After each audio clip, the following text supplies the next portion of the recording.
চলতি মাসের ২০ তারিখ রাষ্ট্রপতি নির্বাচন, মনোনয়নপত্র দাখিল ১৩ আগস্ট, ১৮ আগস্ট প্রার্থিতা প্রত্যাহারের শেষ দিন। ঢাকার চারপাশে নদী দূষণ রোধে কর্মপরিকল্পনা তৈরির নির্দেশ প্রধানমন্ত্রী। ফ্যামিলি কার্ড কার্যক্রমের আনুষ্ঠানিক যাত্রা শুরু ১৬ আগস্ট। ৫ সেপ্টেম্বর ১১ দলের ঢাকা চট্টগ্রাম লং মার্চ। হাসিনার বক্তব্যে জুলাই শহীদদের অসম্মান করেছে ভারত, অভিযোগ বিএনপির।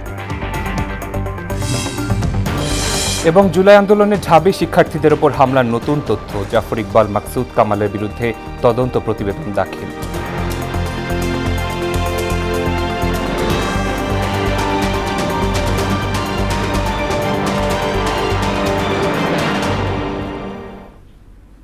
আসসালামু আলাইকুম, স্বাগত মোহনা সংবাদে। এতক্ষণ শুনছিলেন শিরোনাম, পুরো সংবাদের সঙ্গে আছি শেখ সাব্বির হোসেন। রাষ্ট্রপতি নির্বাচনের তফসিল ঘোষণা করেছে ইসি। মনোনয়নপত্র দাখিলের তারিখ নির্ধারণ করা হয়েছে ১৩ আগস্ট এবং ২০ আগস্ট অনুষ্ঠিত হবে ভোট গ্রহণ। বৃহস্পতিবার দুপুরে এক ব্রিফিংয়ে এ তথ্য জানান ইসির সিনিয়র সচিব আক্তার আহমেদ। ২০ আগস্ট দুপুর ২টা থেকে বিকেল ৫টা পর্যন্ত জাতীয় সংসদের অধিবেশন কক্ষে এ কার্যক্রম অনুষ্ঠিত হবে। আরও জানাচ্ছেন এম আর আসাদ। বৃহস্পতিবার নির্বাচন ভবনে আয়োজিত সংবাদ সম্মেলনে আনুষ্ঠানিকভাবে রাষ্ট্রপতি নির্বাচনের তফসিল ঘোষণা করেন ইসি সিনিয়র সচিব জানান, রাষ্ট্রপতি নির্বাচন আইনের ধারা অনুযায়ী প্রধান নির্বাচন কমিশনার স্পিকারের সঙ্গে আলোচনা সাপেক্ষে এই সময়সূচি চূড়ান্ত করেছেন। রাষ্ট্রপতি নির্বাচন আইন ১৯৯১ এর ধারা ৫(৩) অনুযায়ী নির্বাচন কমিশনের সাথে মাননীয় স্পিকার মহোদয়ের আলোচনাক্রমে রাষ্ট্রপতি নির্বাচনের তফসিল জানিয়ে দিচ্ছি। আক্তার আহমেদ জানান, তফসিল অনুযায়ী মনোনয়নপত্র দাখিল ১৩ আগস্ট সকাল ১০টা থেকে বিকাল ৪টা পর্যন্ত। মনোনয়নপত্র যাচাই বাছাই ১৬ আগস্ট সকাল ১০টা থেকে নির্বাচন ভবনে। মনোনয়নপত্র পরীক্ষার তারিখ হচ্ছে ১৬ই আগস্ট ২০২৬ রোববার সকাল ১০টা থেকে যতক্ষণ লাগে, সেটাও এখানে আমাদের ইসি ভবনে। আর ভোট গ্রহণের তারিখ ও সময় হচ্ছে ২০ আগস্ট বৃহস্পতিবার অপরাহ্ন ২টা থেকে বিকাল ৫টা পর্যন্ত জাতীয় সংসদ অধিবেশন কক্ষে। সিনিয়র সচিব বলেন, এরই মধ্যে রাষ্ট্রপতি নির্বাচনের ভোটার তালিকা প্রস্তুত করেছে কমিশন। আমরা ভোটার তালিকা পেয়েছি। এম আর আসাদ, মোহনা সংবাদ, ঢাকা। রাজধানীর চারপাশ ঘিরে থাকা নদীর দূষণ রোধে সংশ্লিষ্টদের কর্মপরিকল্পনা তৈরির নির্দেশ দিয়েছেন প্রধানমন্ত্রী তারেক রহমান। তিনি বলেন, পর্যায়ক্রমে দেশের সব নদীর পানি দূষণমুক্ত করার উদ্যোগ নেওয়া হবে। সকালে বুড়িগঙ্গা নদীর পানি ও পরিবেশ রক্ষা সংক্রান্ত সভা শেষে সরকার প্রধানের দেয়া এসব নির্দেশনার কথা তুলে ধরেন ঢাকা দক্ষিণ সিটি কর্পোরেশনের প্রশাসক আব্দুস সালাম। প্রধানমন্ত্রী দূষণ যাতে বৃদ্ধি না পায় সেজন্য প্রতিটি ফ্যাক্টরিতে ইটিপি প্লান্ট স্থাপন করার কথাও বলেছেন, জানান আব্দুস সালাম।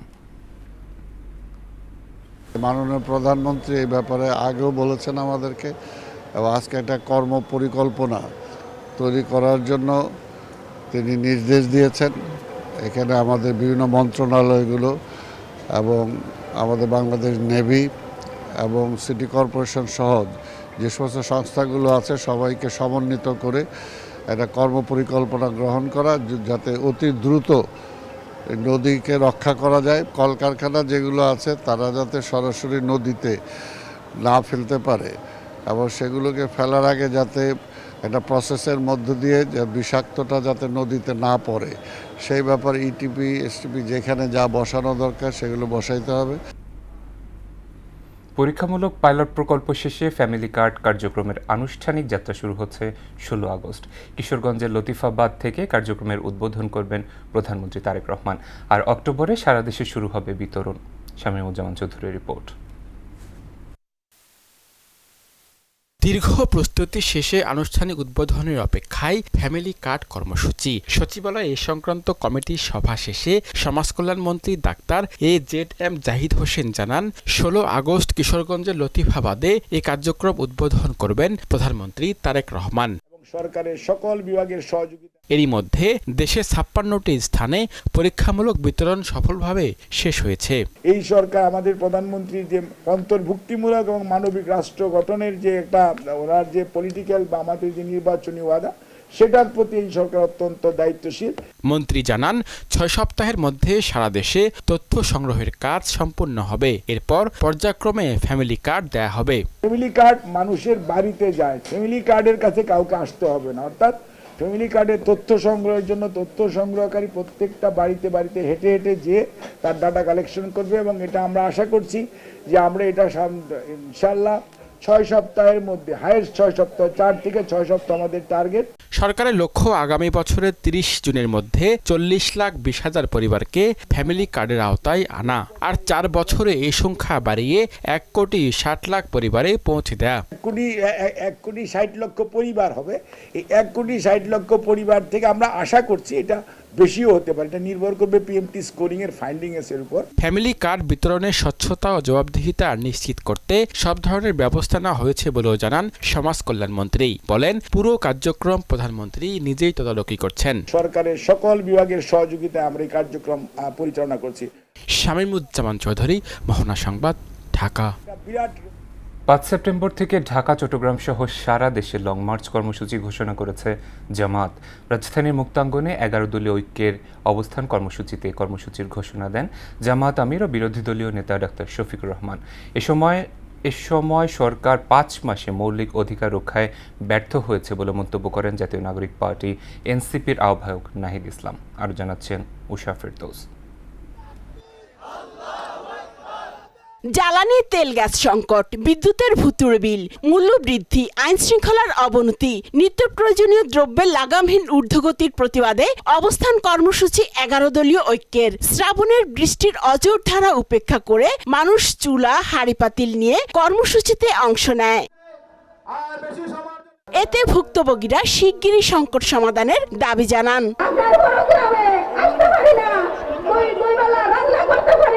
আমরা গ্যাস নিতে যে আমরা পারি না আমাদের রুটি রুজি করে আমাদের সন্তানদের মুখে 2 মুঠো ডাল ভাত দিতে।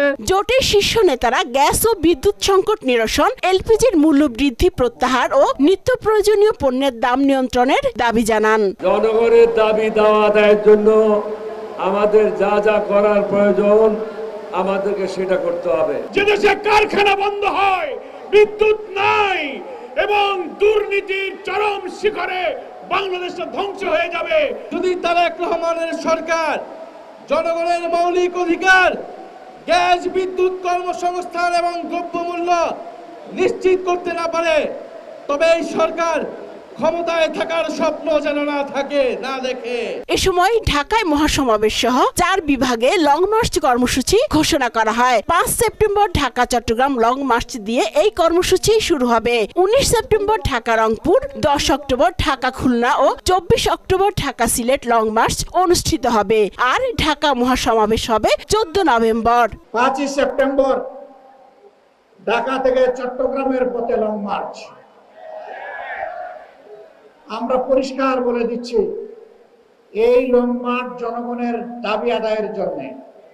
অতীতের কায়দায়, ফেসিবাদী কায়দায় আমাদের লং মার্চে যেন কোনো বাধা দেওয়া না হয়। 19 সেপ্টেম্বর ঢাকা থেকে আমরা রংপুর পৌঁছবো ইনশাআল্লাহ। 10 অক্টোবর শনিবার ঢাকা থেকে খুলনা, খুলনা থেকে যশোর, কুষ্টিয়া হয়ে ইনশাআল্লাহ আবার আমরা ঢাকায় ফিরবো।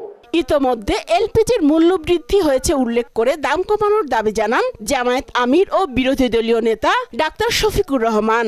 আমার চুলায় গ্যাস চাই, ঘরে ঘরে বিদ্যুৎ চাই, সংসদের ভিতরে আর মিথ্যা বিবৃতি দিবেন না। মুক্তাঙ্গনে অবস্থান কর্মসূচি শেষে 11 দলীয় ঐক্যের নেতাকর্মীরা সচিবালয়ের উদ্দেশ্যে মিছিল নিয়ে রওনা হয়। 0 পয়েন্ট অতিক্রম করার পরই পুলিশ ব্যারিকেড দিয়ে তাদের আটকে দেয়। উষা ফেরদৌস, মোহনা সংবাদ, ঢাকা।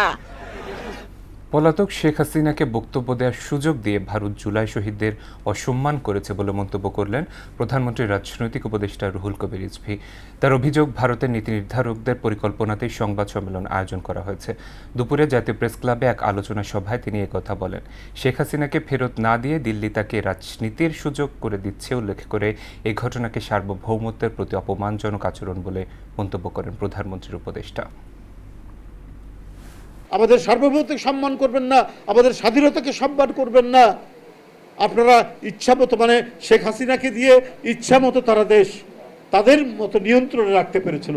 এখন তো নিয়ন্ত্রণে রাখতে পারবে না, এই কারণে তারা খুবই অসন্তুষ্ট। এই কারণে আবার হাসিনাকে টুলস হিসাবে, একটা যন্ত্র হিসাবে ব্যবহার করার চেষ্টা করছে বাংলাদেশে। দেশের বয়স ৫৫ বছর হলেও এখনও নানা প্রতিবন্ধকতার শিকল ভাঙতে হচ্ছে বলে মন্তব্য করেন তথ্যমন্ত্রী জহিরুদ্দিন স্বপন। সচিবালয়ে মোড়ক উন্মোচন অনুষ্ঠানে একথা বলেন তিনি।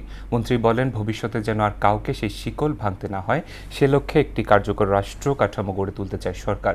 ২৪-এর আন্দোলনের পর কি কি পদক্ষেপ নেওয়া হবে সে বিষয়েও প্রধানমন্ত্রী তারেক রহমান ৩১ দফায় দিক নির্দেশনা দিয়েছেন বলে উল্লেখ করেন তিনি। অর্জিত প্রাণ এবং রক্তের বিনিময়ে আমাদের এই বিজয়কে আমরা যদি জনগণের দোরগোড়ায় পৌঁছাতে চাই, তাহলে এই পুরনো ব্যবস্থা দিয়ে পারা যাবে না।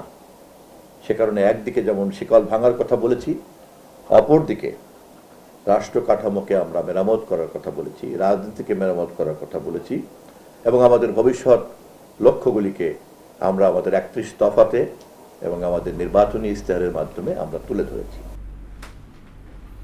ওবায়দুল কাদের ফোনে ছাত্রলীগ নেতাদের হামলার নির্দেশ দিয়েছিলেন বলে উঠে এসেছে আন্তর্জাতিক অপরাধ ট্রাইব্যুনালের তথ্যে।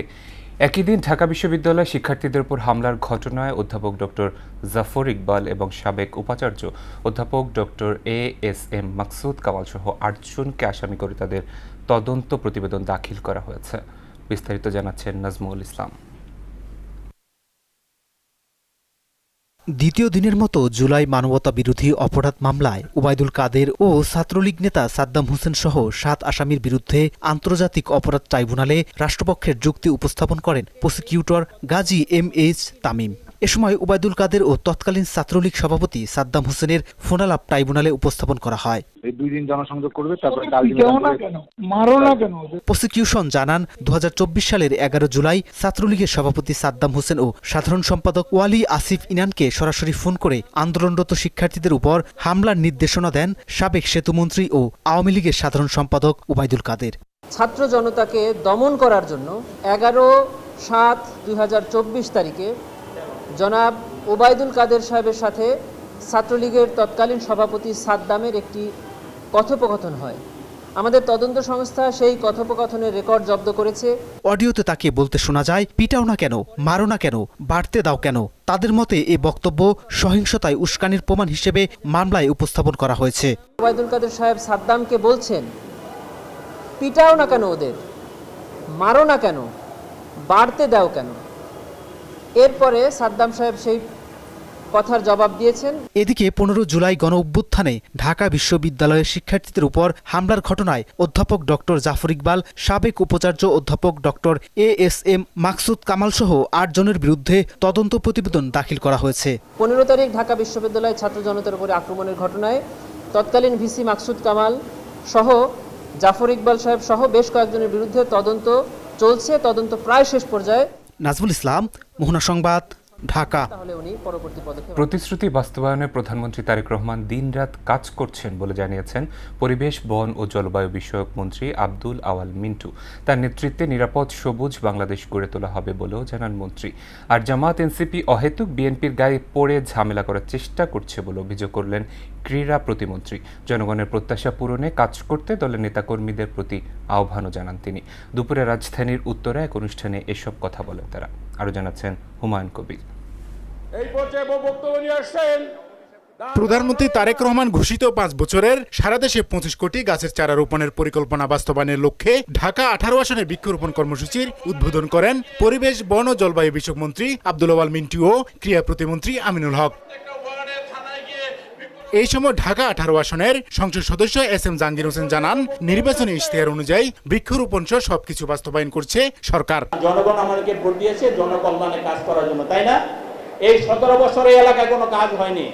আজকে যখন আমরা যেখানে এলাকায় যাই, মাঠে যাই, ঘাটে যাই, রাস্তা উন্নয়ন করতে যাই, দেখি খালি নাই আর নাই। এই সময় জনগণের প্রত্যাশা অনুযায়ী কাজ করতে দলের নেতাকর্মীদের প্রতি আহ্বান জানান ক্রীড়া প্রতিমন্ত্রী আমিনুল হক। মাননীয় প্রধানমন্ত্রী তিনি অত্যন্ত সাধারণভাবে জীবনযাপন করছেন, তিনি অত্যন্ত সাধারণভাবে চলাচল করছেন, তিনি অত্যন্ত সাধারণভাবে মানুষের কথাগুলো শুনছেন এবং সেই মানুষের কথাগুলো শুনে তিনি সেই সমস্যাগুলো সমাধানের জন্য তাৎক্ষণিকভাবে ব্যবস্থা নিচ্ছেন। যে সাধারণ মানুষগুলো প্রত্যাশা নিয়ে আমাদেরকে ভোট দিয়েছে তাদের সমস্যাগুলো সমাধান করা। জামাত এনসিপি বিএনপির বিরুদ্ধে মিথ্যাচার করছে বলেও অভিযোগ করেন প্রতিমন্ত্রী। জামাত এনসিপি তারা অহেতুক তারা মিথ্যাচার বিভিন্ন প্রোপাগন্ডা তারা গায়ে করে ঝগড়া করার চেষ্টা করছে।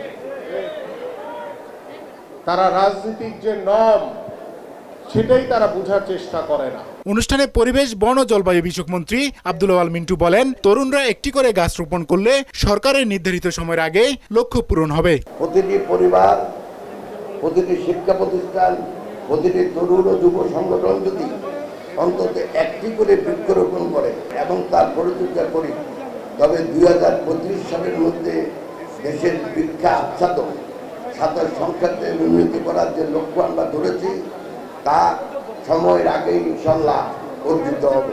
এই সময় মন্ত্রী জানান, সরকার তার প্রতিশ্রুতি বাস্তবায়নে দিনরাত কাজ করে যাচ্ছে।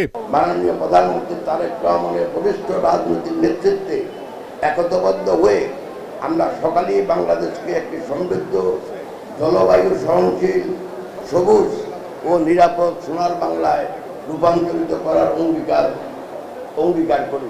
পরে নওয়াব হাবিবুল্লাহ স্কুল অ্যান্ড কলেজের প্রাঙ্গণে গাছের চারা রোপণ করেন মন্ত্রী ও প্রতিমন্ত্রী। হুমায়ুন কবির, মোহনা সংবাদ, ঢাকা। সারা দেশে গেল 24 ঘন্টায় হামওয়ের উপসর্গে 6 জনের মৃত্যু হয়েছে। এ সময় আক্রান্ত হয়েছে 818 জন। এদিকে 15 মার্চ থেকে আজ পর্যন্ত সন্দেহজনক হামে 764 জন এবং নিশ্চিত হামে 96 জনের মৃত্যু হয়েছে। এছাড়া 15 মার্চ থেকে আজ পর্যন্ত সন্দেহজনক হাম রোগীর সংখ্যা 1,33,638 জন এবং নিশ্চিত হাম রোগীর 16,740 জন। বৃহস্পতিবার স্বাস্থ্য অধিদপ্তরের হাম বিষয়ক নিয়মিত প্রতিবেদনে এ তথ্য জানানো হয়েছে।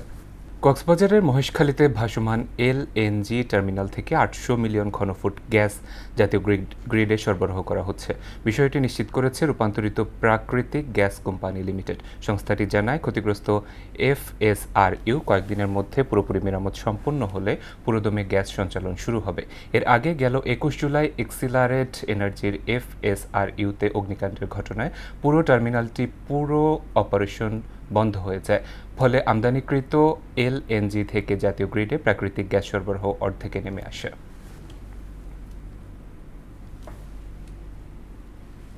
আজ 22 শ্রাবণ, কবিগুরু রবীন্দ্রনাথ ঠাকুরের 85তম প্রয়াণবার্ষিকী। দিনটিকে ঘিরে কুষ্টিয়া ও সিরাজগঞ্জে নানা কর্মসূচির আয়োজন করা হয়।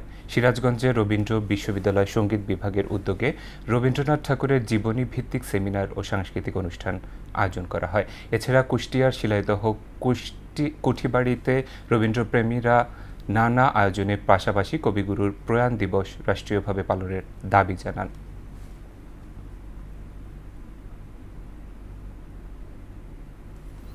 এবার আন্তর্জাতিক প্রসঙ্গ।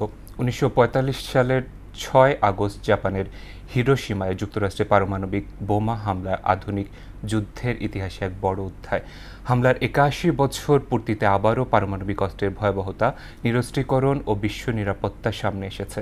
ক্রমবর্ধমান বৈশ্বিক উত্তেজনার প্রেক্ষাপটে বিশ্ব নেতাদের কাছে পারমাণবিক অস্ত্র সম্পূর্ণ বিলুপ্ত করার জোর দাবি জানিয়েছেন জাপানের হিরোশিমা শহরের মেয়র। আরও জানাচ্ছেন ঐশী আলম।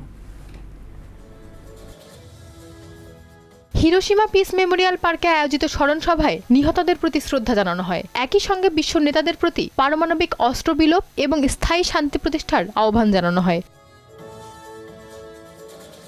হিরোশিমার মেয়র কাজুমি মাতসুই তার শান্তি ঘোষণায় পারমাণবিক অস্ত্রের ভয়ভীতি প্রদর্শন ও আন্তর্জাতিক আইন লঙ্ঘনের বিরুদ্ধে বিশ্ব নেতাদের কঠোর অবস্থান নেয়ার তাগিদ দেন। 123টি দেশ, অঞ্চল এবং ইউরোপীয় ইউনিয়নের প্রতিনিধিরা এই মর্যাদাপূর্ণ অনুষ্ঠানে অংশ নেন।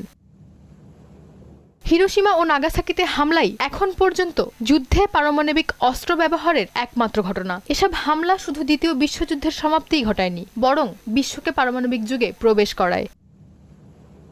1945 সালের 6 আগস্ট জাপানের হিরোশিমা শহরের উপর লিটল বয় নামের পারমাণবিক বোমা ফেলে যুক্তরাষ্ট্র।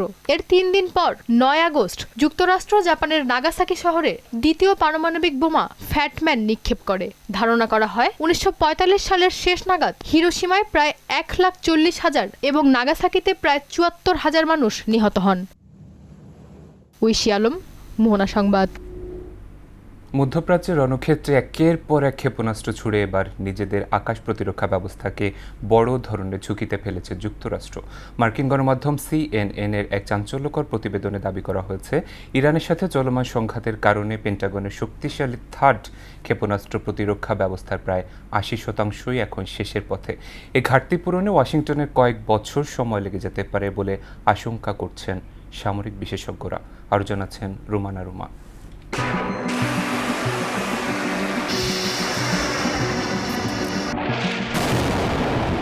ইরানের সঙ্গে চলমান সংঘাতের মধ্যেই চরম সামরিক সংকটে পড়েছে পরাশক্তি যুক্তরাষ্ট্র। মধ্যপ্রাচ্যে একের পর এক আকাশ প্রতিরক্ষা মিসাইল ছুড়ে নিজেদের অস্ত্রাগার প্রায় শূন্য করে ফেলেছে মার্কিন সামরিক বাহিনী। ইরানের সঙ্গে তীব্র সামরিক উত্তেজনার জেরে এবার বড় ধরনের প্রতিরক্ষা ঝুঁকিতে পড়েছে হোয়াইট হাউস। মার্কিন সংবাদ মাধ্যম CNN এর এক চাঞ্চল্যকর প্রতিবেদনে বলা হয়েছে, ইরানের বিরুদ্ধে অপারেশন এপিক ফিউরি শুরু হওয়ার পর থেকেই হাজার হাজার দূরপাল্লার নির্ভুল ক্ষেপণাস্ত্র ব্যবহার করেছে পেন্টাগন, যার ফলে যুদ্ধ শুরুর আগের তুলনায় যুক্তরাষ্ট্রের অত্যন্ত সংবেদনশীল থার্ড ক্ষেপণাস্ত্রের মজুদ কমেছে প্রায় ৮০%। সংকট কেবল থার্ড ক্ষেপণাস্ত্রে সীমাবদ্ধ নয়, মার্কিন বাহিনীর আকাশ প্রতিরক্ষার অন্যতম ভরসা প্যাট্রিয়ট ইন্টারসেপ্টরের প্রায় ৫০% এবং দূরপাল্লার টমাহক ক্রুজ মিসাইলের প্রায় অর্ধেকেরই এরই মধ্যে শেষ হয়ে গেছে। আন্তর্জাতিক প্রতিরক্ষা বিশেষজ্ঞদের দাবি, অস্ত্রের এই তীব্র সংকটের কারণেই মিত্র দেশগুলোর চাপে ইরানের উপর পরবর্তী বড় হামলা থেকে পিছিয়ে আসতে বাধ্য হয়েছেন মার্কিন প্রেসিডেন্ট। এদিকে থিঙ্ক ট্যাঙ্ক CSIS সতর্ক করে জানিয়েছে, থার্ড বা প্যাট্রিয়টের মতো অত্যাধুনিক অস্ত্র রাতারাতি তৈরি করা সম্ভব নয়। যুদ্ধপূর্ব সময়ের মতো থার্ডের বৈশ্বিক মজুদ আবার আগের অবস্থায় ফিরিয়ে নিতে পেন্টাগনের কমপক্ষে ৩ বছরেরও বেশি সময় লাগবে। যুক্তরাষ্ট্রের এই অস্ত্র সংকটের সরাসরি প্রভাব পড়েছে ইউক্রেন যুদ্ধক্ষেত্রেও, যেখানে কিয়েভকে প্যাট্রিয়ট মিসাইল সরবরাহের মার্কিন প্রতিশ্রুতি এখন চরম অনিশ্চয়তায়। তবে বিশ্বজুড়ে মার্কিন সামরিক দুর্বলতার এই খবরকে সরাসরি স্বীকার করতে নারাজ হোয়াইট হাউস। হোয়াইট হাউসের মুখপাত্র অ্যানা কেলি জানিয়েছেন, যে কোনো কৌশলগত লক্ষ্য পূরণের জন্য মার্কিন সামরিক বাহিনীর কাছে এখনো পর্যাপ্ত গোলা বারুদ ও অস্ত্রের মজুদ রয়েছে। একই সঙ্গে মার্কিন প্রতিরক্ষা ঠিকাদারদের রেকর্ড পরিমাণে দেশীয় অস্ত্র উৎপাদন বাড়ানোর নির্দেশ দিয়েছেন পেন্টাগন। রুমানা রুমা, মোহনা সংবাদ। খেলার খবর ক্রিকেট। অস্ট্রেলিয়ায় 3 দিনের প্রস্তুতি ম্যাচে বাংলাদেশের চেয়ে 212 রান পিছিয়ে থেকে প্রথম দিন শেষ করেছে ক্রিকেট অস্ট্রেলিয়া একাদশ। কুর্টিস পিটারসন 26 এবং জশ ফিলিপ 22 রানে অপরাজিত আছেন। দিন শেষে স্বাগতিকদের সংগ্রহ 2 উইকেটে 51 রান। এর আগে ডারউইনের টস জিতে ব্যাট করতে নেমে 4 টপ অর্ডার ব্যাটারকে হারিয়ে চাপে পড়ে বাংলাদেশ। এরপর মেহেদী মিরাজের সেঞ্চুরির সুবাদে 263 রান সংগ্রহ করে বাংলাদেশ। 141 বলে 109 রানে অপরাজিত ইনিংস খেলেন মিরাজ। অস্ট্রেলিয়া একাদশের হয়ে রকি চেলি একাই 6 উইকেট নেন। শেষ করব মোহনা সংবাদ, যাবার আগে শিরোনামগুলো আরও একবার।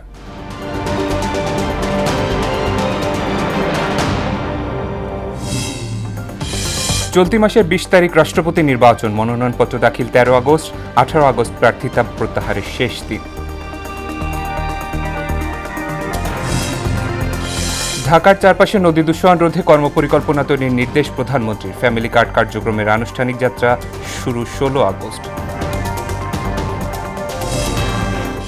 5 সেপ্টেম্বর 11 দলের ঢাকা চট্টগ্রাম লং মার্চ। হাসিনার বক্তব্যে জুলাই শহীদদের অসম্মান করেছে ভারত, অভিযোগ বিএনপির।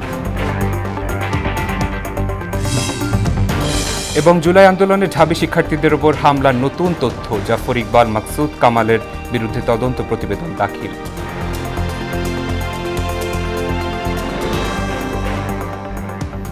এই ছিল মোহনা সংবাদে। পরবর্তী সংবাদ রাত 9টায়, এর আগে সন্ধ্যা 7টায় দেখবেন সংবাদ এক নজরে। মোহনার সব শেষ খবর জানতে ভিজিট করুন www.mohana.tv। সংবাদ দেখতে পারেন ফেসবুক এবং ইউটিউবে। এতক্ষণ সঙ্গে থাকার জন্য ধন্যবাদ সবাইকে।